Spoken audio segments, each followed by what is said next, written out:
जय हिंद दोस्तों, आप सभी का स्वागत है। आज की वीडियो में हम लोग बात करेंगे अध्याय 2 अम्ल क्षार एवं लवण। यह हमारा एनसीईआरटी का साइंस का हमारा सेकेंड चैप्टर है और ये चैप्टर रेलवे के लिए बहुत इंपॉर्टेंट रहने वाले हैं। जो मैं पॉइंट बताऊंगा रेलवे के एग्जाम को देखकर ही मैं बता रहा हूँ और रेलवे में पूछे गए प्रश्न या रेलवे के लिए जो इंपॉर्टेंट थ्योरी है वही मैं कवर करा रहा हूँ। तो जितने भी रेलवे वाले बच्चे हैं उन सभी के लिए ये बहुत ही इंपॉर्टेंट वीडियो होने वाला है। तो चलिए वीडियो स्टार्ट करते हैं। हम लोग 40 दिन में 40 चैप्टर खत्म करने वाले हैं, मतलब डेली आपको एक चैप्टर का वीडियो मिल जाएगा। तो अब आपको नोट्स भी नहीं बनाना पड़ेगा। आप चाहेंगे तो 10 मिनट में एक चैप्टर पूरा का पूरा खत्म कर देंगे, इसी में आपको पूरा नोट्स मिल जाएगा। तो हम लोग अपना वीडियो स्टार्ट करते हैं। देखिए, जो पहला चैप्टर है आप लोगों को ऊपर कुछ भी नहीं पढ़ना है। यहाँ हमारा मेन पॉइंट है, अम्लों का स्वाद खट्टा होता है तथा ये नीले लिटमस को लाल कर देते हैं, जबकि क्षारक स्वाद कड़वा होता है और यह लाल लिटमस पत्र को नीला कर देता है। अब देखिए, अम्ल है, अम्ल को आप क्या करें, अनीला लिख लें, अनीला। और जब अनीला लिख लेंगे तो अनीला का मतलब ये हो गया अम्ल, और नीले को लाल करता है। तो आप लोगों को समझ में आ गया होगा कि अम्ल क्या करता है, नीले पत्र को लाल कर देता है। और इसी का उल्टा हो जाएगा क्षार का, यह क्या करता है, कड़वा होता है और ये लाल को नीला कर देता है। तो आप लोगों को इजीली याद हो गया।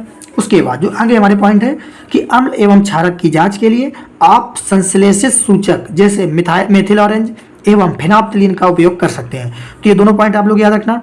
पहला नाम कौन सा है, मेथिल ऑरेंज और फिनोप्थिलीन। उसके बाद अगला जो पॉइंट है हमारा, लिटमस विलयन बैगनी रंग का रंजक होता है जो एलोफाइटा समूह के लिचिन पौधे से निकाला जाता है। प्रायः इसे सूचक की तरह उपयोग किया जाता है। लिटमस विलयन जब ना तो अम्लीय होता है ना ही क्षारकीय, तब यह बैगनी रंग होता है। तो ये आप लोगों के लिए इंपॉर्टेंट पॉइंट था आपको पहले पेज में, इससे आपका रिवीजन बहुत फास्ट होगा। उसके बाद जो हमारा अगला पेज है आप लोग देख सकते हैं, पूरा ऊपर से हम लोग दिखाएंगे। ये ऊपर कोई इंपॉर्टेंट चीज़ें नहीं है और ये आपको मैं बता देता हूँ, जैसे हाइड्रोक्लोरिक अम्ल HCl, सल्फ्यूरिक अम्ल H2SO4, नाइट्रिक अम्ल HNO3, एस्टिक अम्ल CH3COOH, sodium hydroxide NOH, calcium hydroxide COOH का whole twice, potassium hydroxide KOH, magnesium hydroxide MgOH का whole twice, ammonium hydroxide NH4OH। ये आपको फार्मूले याद करने हैं, बस ये इतना इंपॉर्टेंट है। उसके बाद हम लोग नीचे चलते हैं। नीचे आप लोग देख सकते हैं हमारा कुछ भी इंपॉर्टेंट नहीं है, आपको पढ़ना ही नहीं है। और उसके बाद ये हमारा अगला पेज है, इसमें भी आप लोगों को कुछ भी इंपॉर्टेंट नहीं है रेलवे के एग्जाम के बेसिस के आधार पर। उसके बाद ये मैंने फार्मूले आप लोगों को पीछे ही याद करने के लिए बता दिया था, तो इस पेज में कुछ भी इंपॉर्टेंट नहीं है। उसके बाद हम लोग अगला पेज देख लेते हैं। देखिए, अब यहाँ पे क्या कहा गया है, अगर अम्ल और धातु की क्रिया कराई जाती है तो क्या बनता है, लवण बनता है और हाइड्रोजन गैस बनता है। तो ये आप लोगों को याद कर लेना। एग्जाम में पूछ देता है कि अम्ल धातु की क्रिया के बाद हमारा क्या उत्पाद बनता है, लवण और गैस बनती है। लवण और कौन सी गैस, हाइड्रोजन गैस बनती है। उसके बाद ये जो अभिक्रिया है, ये अभिक्रिया आप लोगों को पढ़ना है। जैसे सोडियम जिकेट हो गया तो आपको फार्मूला पढ़ लिया, 2NOH, ये फार्मूले मैंने पहले शुरुआत में ही बता दिया है। तो ये जब अभिक्रिया आप पढ़ लोगे तो आपको बैलेंस करना भी आ जाएगा, तो बैलेंस करवा भी लेता है एग्जाम में, ये भी आप लोग ध्यान रखना। उसके बाद फिर इस पेज में कुछ भी इंपॉर्टेंट नहीं है। उसके बाद हम लोग अगले पेज में आ जाते हैं। इसमें लिखा है कार्बन डाइऑक्साइड गैस को चूने के पानी से प्रवाहित करने पर, जब कार्बन डाइऑक्साइड गैस को चूने के पानी में प्रवाहित की जाती है तो क्या बनता है, एक श्वेत अवक्षेप बनता है और जल बनता है। तो आप लोगों को ध्यान रखना है कि ये रिएक्शन केवल पढ़ लेनी है, एक बार नज़र दौड़ा लेना है बस। उसके बाद जो नीचे एक रिएक्शन लिखी है इसको भी एक बार नज़र दौड़ा लेना, जिससे कि अगर ये पूछ भी दे, बैलेंस भी करवा दे तो आप लोगों को आ जाए। साथ ही आप लोगों को फार्मूले, मेन इंपॉर्टेंट हमारा जो मकसद है फार्मूलों के लिए, कि आप लोग इसका जो सूत्र है वो याद हो जाए, ये समीकरण याद हो जाए, बस इसलिए आप लोगों को दिखा रहा हूँ और पढ़ने का तरीका भी इसीलिए मैं बता रहा हूँ। उसके बाद जो अगला हमारा है, अम्ल एवं क्षार की अभिक्रिया के परिणाम स्वरूप लवण तथा जल प्राप्त होते हैं। आप लोगों को मैंने ऊपर पहले ही बताया था कि लवण और हाइड्रोजन गैस बना था, वो किससे, अम्ल और धातु की अभिक्रिया से बना था। लेकिन यहाँ अम्ल एवं क्षार की अभिक्रिया के बाद लवण और जल बनते हैं। पिछली बार ये कई बार पूछा गया था रेलवे के एग्जाम में, ग्रुप D में, अब देख लेना। तथा इसे उदासीनीकरण अभिक्रिया भी कहते हैं। तो ये क्षार और अम्ल जब क्रिया करते हैं तो क्या बनता है, लवण और जल बनता है। आप इसको भी कहीं नोट कर लेंगे तो इतनी बड़ी भाषा नहीं लिखनी पड़ेगी, अगर आप नोट करेंगे तो, नहीं नोट करते तो कोई बात नहीं। उसके बाद जो हमारा अगला पेज है, अगले पेज में यहाँ पे सिर्फ एक ही इंपॉर्टेंट है, धातु ऑक्साइड। तो धातु ऑक्साइड और अम्ल मिलकर क्या बनाते हैं, लवण और जल बनाते हैं, ये भी याद कर लेना। उसके बाद अधात्विक ऑक्साइड अम्लीय प्रकृति के होते हैं, ये भी हमारे लिए इंपॉर्टेंट पॉइंट है। उसके बाद इस पेज में हमारा कुछ भी नहीं दिया हुआ है, हम लोग अगले पेज पे मूव करते हैं। इस पेज में हमारा कुछ भी नहीं है, बस एक ही है, विद्युत धारा का प्रवाह अम्ल में उपस्थित आयनों के कारण होता है।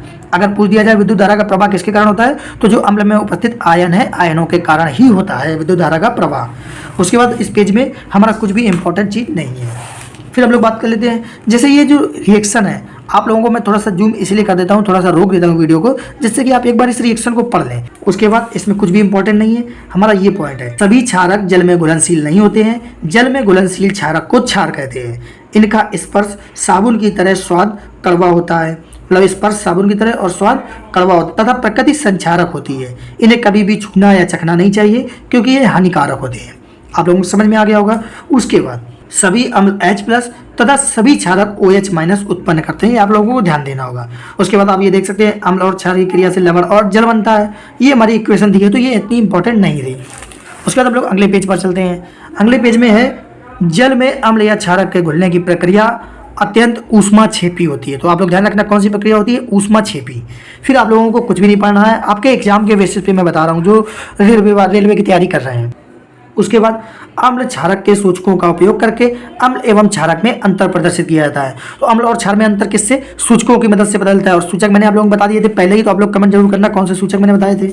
उसके बाद किसी विलयन में उपस्थित हाइड्रोजन आयन की सांद्रता ज्ञात करने के लिए एक स्केल को विकसित किया गया, जिसे पीएच स्केल कहते हैं। और पीएच में पी सूचक है, उषांश जो एक जर्मन शब्द है का अर्थ होता है शक्ति। इसे पीएच स्केल से सामान्यतः शून्य में अधिक अम्लता होती है और 0 से 14, मतलब पीएच का मान पूछ देता है कि पीएच की जो वैल्यू है वो कितने से कितने के बीच में होती है, 0 से 14 के बीच में। 0 अधिक अम्लता और 14 अधिक क्षारीय होता है। उसके बाद हाइड्रोनियम आयन की सांद्रता जितनी अधिक होगी उसका पीएच मान उतना ही कम होगा, आप लोग ध्यान रखना। उसके बाद उदासीन विलयन का पीएच मान 7 होगा, और अगर विलयन का पीएच मान 7 से कम है तो अम्लीय होगा। पीएच मान 7 से 14 तक बढ़ता है तो वह विलयन में OH की सांद्रता में वृद्धि को दर्शाता है, अर्थात यह क्षार की शक्ति बढ़ रही है। सामान्यतः पीएच सार्वत्रिक सूचक अंतर्भारित पेपर द्वारा ज्ञात किया जाता है, तो आप लोग इसको जरूर याद रखना। उसके बाद हम लोग आगे देखते हैं। आगे हमारा कुछ भी इंपॉर्टेंट नहीं दिया हुआ है, बस एक सारणी दी हुई है। जठर रस लगभग 1.2, नींबू रस का पीएच मान 2.2, शुद्ध जल का 7 और रक्त का पीएच मान 7.4, मिल्क ऑफ मैग्नीशिया का 10, सोडियम हाइड्रोक्साइड का लगभग 14। तो आप लोगों को ये जरूर पीएच मान याद रखने हैं, इन्हीं में से कोई एग्जाम में पूछ दिया है। लेकिन और भी किताबों में क्या है, बहुत सारी सारणी दी होती है जो हमें सब याद करनी पड़ती है, तो फालतू का डाटा हुआ। उसके बाद हम लोग आगे चलते हैं। आगे देखिए यहाँ पे कुछ भी नहीं दिया हुआ है, आपके एग्जाम के लिए कोई इंपॉर्टेंट चीज़ नहीं है। अब यहाँ पे आ जाते हैं। हमारा शरीर 7 से 7.8 पीएच के बीच में कार्य करता है, ये आपको याद रखना है। और जीवित प्राणी केवल संकीर्ण पीएच परास में ही जीवित रह सकते हैं। वर्षा के जल का पीएच मान जब 5.6 से कम हो जाता है तो यह अम्लीय वर्षा कहलाती है। अम्लीय वर्षा का पीएच मान कभी कभी पूछ देता है, तो कितना होता है, 5.6 से कम होता है। उसके बाद आगे पेज में हमारा कुछ भी इंपॉर्टेंट नहीं दिया हुआ है, आप लोग देख सकते हैं। उसके बाद जो अगला पेज है हमारा, अब देखिए मुंह के पीएच मान 5.5 से कम होने पर दांतों का क्षय प्रारंभ हो जाता है। बस यही एक इंपॉर्टेंट लाइन थी, आप लोगों को पूरा नहीं पढ़ना है। उसके बाद पशुओं एवं पौधों द्वारा उत्पन्न रसायनों से आत्मरक्षा, इसमें सिर्फ एक पॉइंट है, नेटल के डंक वाले बाल मेथेनोइक अम्ल छोड़ देते हैं। तो जो नेटल के डंक वाले बाल होते हैं वो मेथेनोइक अम्ल छोड़ते हैं, बस इतना ही। कौन सा अम्ल रिलीज करते हैं, तो मेथेनोइक अम्ल होता है। उसके बाद नेटल एक शासकीय पादप है जो जंगलों में उपजता है। इसके पत्तों में डंक नुमा बाल होते हैं जो अगर गलती से छू जाए तो डंक जैसा दर्द होता है। इन बालों से मेथेनोइक अम्ल का स्त्राव होने लगता है। वही हमने ऊपर बताया था कि कौन सा अम्ल निकलता है, मेथेनोइक अम्ल, जिसके कारण दर्द होता है।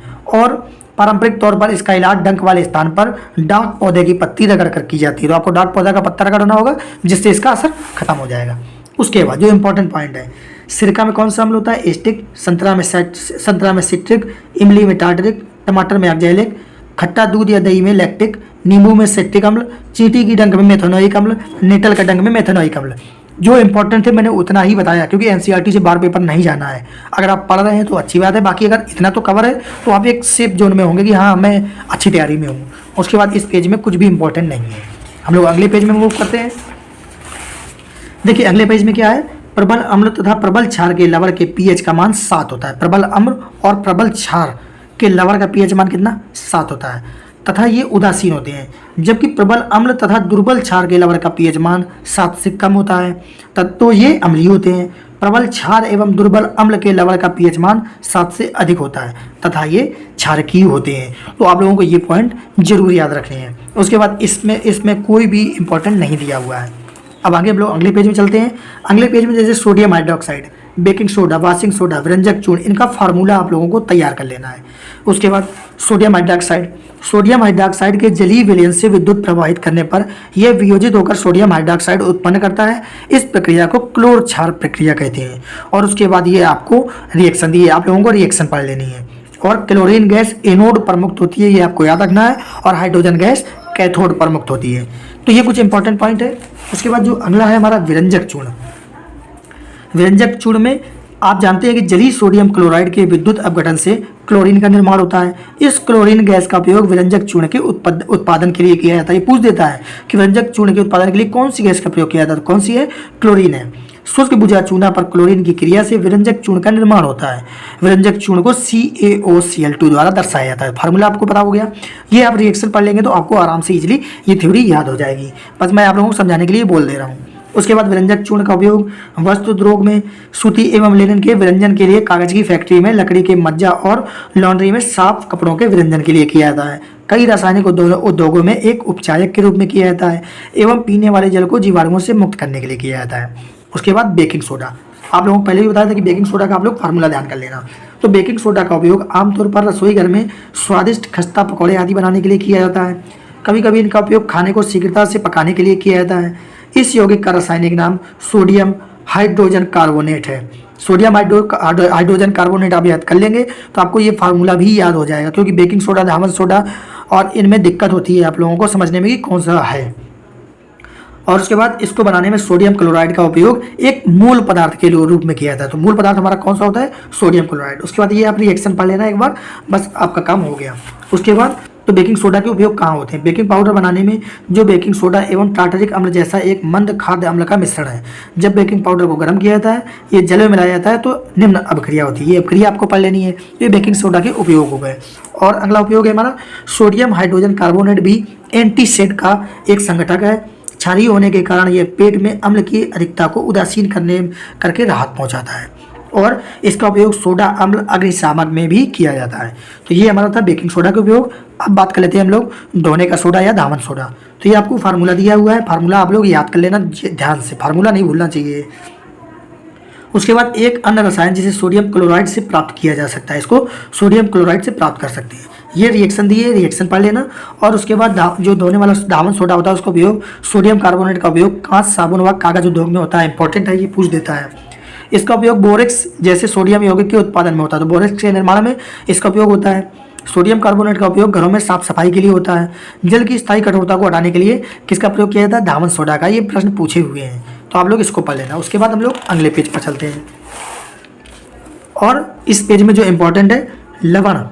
लवण एक शुद्ध इकाई में जल के निश्चित अणुओं की संख्या को क्रिस्टलन का जल कहते हैं। उसके बाद सल्फेट का रासायनिक सूत्र, कॉपर सल्फेट का रासायनिक सूत्र CuSO4 है। उसके बाद जो इंपॉर्टेंट पॉइंट है हमारा प्लास्टर ऑफ पेरिस। तो जिप्सम, इसको जिप्सम भी बोलते हैं। जिप्सम को 373 K पर गर्म करने पर यह जल के अणुओं का त्याग कर कैल्शियम सल्फेट अर्धहाइड्रेट या हेमीहाइड्रेट CaSO4 × 12H2O बनाता है। इसे प्लास्टर ऑफ पेरिस भी कहते हैं। ये फार्मूला हो गया हमारा, आप लोग ध्यान करे रहना और ये रिएक्शन पढ़ लेना। तो ये था हमारा पूरा चैप्टर। अब बताइए, अम्ल क्षार लवण हमारा केवल 15 मिनट भी नहीं लगा और खत्म हो गया। सोचिए कि आपके 2 चैप्टर हो गए और यहाँ तक आपके 36 पेज के आसपास हो गए हैं। सोचिए कितना फास्ट हो रहा है। और अभी तो जब आप इसको और स्पीड बढ़ा के देख लेंगे तो और जल्दी खत्म हो जाएगा। लेकिन अभी इस पॉइंट का हम लोग दोबारा से रिवीजन कर लेते हैं। रिवीजन करना बहुत इंपॉर्टेंट है। तो जब भी आपको समय मिला करे, आप ये लास्ट का मिनट भी पढ़ लेंगे तो आपका एक पूरे वीडियो का रिवीजन हो जाएगा। इसमें क्या है, अम्ल क्षारक सूचक रंजक या रंजकों के मिश्रण होते हैं जिनका उपयोग अम्ल एवं क्षारक की उपस्थिति को सूचित करने के लिए किया जाता है। अगला पॉइंट है, विलयन में H आयन के निर्माण के कारण ही पदार्थ की प्रकृति अम्लीय होती है और विलयन में OH आयन के निर्माण से पदार्थ की प्रकृति क्षारकीय होती है। उसके बाद जब कोई अम्ल किसी धातु के साथ अपक्रिया करता है तो हाइड्रोजन गैस उत्सर्जन होता है, साथ ही संगत लवण का निर्माण होता है। उसके बाद जब क्षारक किसी धातु से अपक्रिया करता है तो हाइड्रोजन गैस के उत्सर्जन के साथ एक लवण का निर्माण होता है जिसका ऋण आयन एक धातु एवं ऑक्सीजन के परमाणुओं से संयुक्त रूप से निर्मित होता है। उसके बाद अगला पॉइंट है, जब अम्ल किसी धातु कार्बोनेट या धातु हाइड्रोजन कार्बोनेट से अपक्रिया करता है तो यह संगत लवण कार्बन डाइऑक्साइड गैस एवं जल उत्पन्न करता है। जल में अम्लीय एवं क्षारकीय विलयन विद्युत का चालन करते हैं क्योंकि वे क्रमशः हाइड्रोजन एवं हाइड्रोक्साइड आयन का निर्माण करते हैं। उसके बाद अम्ल या क्षारक की प्रबलता की जांच pH 0 से 14 स्केल के उपयोग से की जाती है, जो विलयन में हाइड्रोजन आयन की सांद्रता की माप होता है। अगला पॉइंट है हमारा, एक उदासीन विलयन के pH का मान 7 होता है, जबकि अम्लीय विलयन के pH का मान 7 से कम एवं क्षारकीय विलयन के pH का मान 7 से अधिक होता है। सभी जीवों में उपापचय की क्रिया pH की एक इष्टतम सीमा तक होती है। सांद्र अम्ल या क्षारक को जल के साथ मिश्रित करना एक ऊष्माक्षेपी अपक्रिया है, एक अत्यंत ऊष्माक्षेपी अपक्रिया है। अम्ल एवं क्षारक एक दूसरे को उदासीन करके लवण एवं जल का निर्माण करते हैं। बहुत बार प्रश्न पूछा गया है। लवण के एक सूत्र इकाई में जल के निश्चित अणुओं की संख्या को क्रिस्टलन का जल कहते हैं। ये आप लोग जरूर याद कर लेना, इस एग्जाम के लिए इंपॉर्टेंट है। हमारे दैनिक जीवन एवं उद्योगों में लवण के कई उपयोग हैं। तो ये हमारी समरी थी कि हम लोगों ने इस चैप्टर में क्या सीखा है। तो ये भी आप लोगों के लिए बहुत इंपॉर्टेंट है। अगर आप इसका भी रिवीजन कर ले तो काफ़ी कुछ तैयार हो जाता है। तो अपने रिवीजन के लिए आप इसका उपयोग कर सकते हैं। अब आप सोचिए 16-17 मिनट 15 मिनट में आपका एक चैप्टर कंप्लीट हो जा रहा है, कितना फ़ायदा हो रहा है आप लोगों को। तो अब आप लोगों को वीडियो को लाइक और चैनल को जरूर सब्सक्राइब करना है, क्योंकि जो आपको 300-300 रुपये 400-400 रुपये में चीज़ें मिल रही हैं, नोट्स आपको खरीदने पड़ रहे हैं, वो आपको फ्री में मिल जा रहा है। और जब भी आप कोई नोट्स पढ़ेंगे या किसी चीज़ की तैयारी करेंगे तो वो लेके भी जाना पड़ेगा, बार बार पढ़ना भी पड़ेगा। जो चीज़ें सुनने से याद हो जाती हैं जल्दी, वो चीज़ें पढ़ने से और देखने से नहीं याद होती हैं। तो इसको आप पढ़ने के लिए आप ईयरफोन लगाकर कहीं भी चलते हुए जेब में मोबाइल में डालकर सुन भी सकते हैं, जिससे आपका रिवीजन भी हो जाएगा। वो भी 10-15 मिनट के बीच में हो जाएगा रिवीजन। तो ये आपके लिए एग्जाम के बेसिस पे बहुत ही इंपॉर्टेंट है, रेलवे के लिए खासकर। इसके अलावा अगर आप कोई और बुक पढ़ रहे हो तो पढ़ते रहे, वो तो अच्छा है। 10 मिनट में आपने एक चैप्टर तैयार कर लिया। तो अभी भी 30-35 दिन का टाइम जितना भी है रेलवे ARP के लिए, तो वो लोग एक चैप्टर डेली पढ़ लें, 10 मिनट में खत्म हो जाता है। तो NCERT भी तैयार हो गई। साथ में जो आपने पहले तैयारी की है थ्योरी की या किसी नोट से, उससे आप पढ़ते रहे, तो आपको डबल फायदा होने वाला है। NCERT भी तैयार हो गई और ये भी तैयार हो गया जो आप नोट्स पढ़ रहे हो। तो आज हम लोग वीडियो यहीं पे एंड करते हैं। कल हम लोग बात कर रहे होंगे जो हमारा अगला चैप्टर है। हम लोग चैप्टर वाइज ही चलेंगे। अगला चैप्टर धातु एवं अधातु, लेकिन मेरी पहले से ही निशान लगे हुए हैं पूरी बुक में। आप लोगों को मैं नोट्स देता, लिख के देता, ज़्यादा टाइम लगता, ऐसे पढ़ाने में जल्दी हो जाएगा। तो आप लोग ये तो नोट कर लेना, ये तो इसी से पढ़ लिया करना। मिलते हैं अगले वीडियो में। जय हिंद।